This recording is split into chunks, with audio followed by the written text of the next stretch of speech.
અમદાવાદની grand Bhagwati hotel ખાતે royal ટેકનોસોફ્ટ private limited દ્વારા વૈશ્વિક શૈક્ષણિક સિદ્ધિઓ મેળવનાર વિદ્યાર્થીઓનું ભવ્ય સન્માન સમારોહ યોજાયો હતો। કાર્યક્રમનું આયોજન સંસ્થાના સ્થાપક અને આઈટી શિક્ષક ધીરજ પુજારા દ્વારા કરવામાં આવ્યું હતું।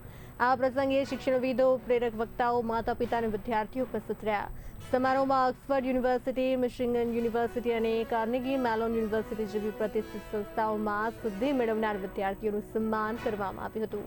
ધીરજ પુજારાએ વિદ્યાર્થીઓની મહેનત અને સફળતાને બિરદાવતા યુવાનોને વૈશ્વિક સ્તરે આગળ વધવા માટે પ્રેરણા આપી હતી। અને એમડી ઓફ રોયલ ટેકનોસોફ્ટ એક સંસ્થા જે મા બાપ વગરના સ્ટુડન્ટને ફ્રી કોડિંગ શીખવાડીને જોબ સુધી પહોંચાડે છે અને ઘણા એન્જિનિયર સેકન્ડ સ્ટાન્ડર્ડથી લઈ અને એન્જિનિયરિંગ સ્ટુડન્ટ્સને આપણે ટ્રેન કરી અને વર્લ્ડ લેવલે ફેસબુક અને ગૂગલ જેવી કંપનીમાં પહોંચાડીએ છીએ। આજે કેટલા સ્ટુડન્ટોનું સન્માન કરવામાં આવ્યું છે? આજે ટોટલ 40 સ્ટુડન્ટ છે જેમનું આજે સન્માન કરવામાં આવ્યું છે।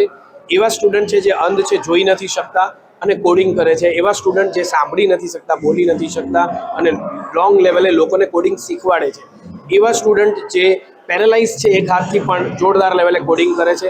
એવા સ્ટુડન્ટ જે 12th કરીને ઓક્સફર્ડ જેવી યુનિવર્સિટીમાં સિલેક્ટ થયા છે, CMU કાર્નેગી મેલોન જેવી યુનિવર્સિટીમાં સિલેક્ટ થયા છે અને જોરદાર લેવલે એ લોકો કામ કરી રહ્યા છે।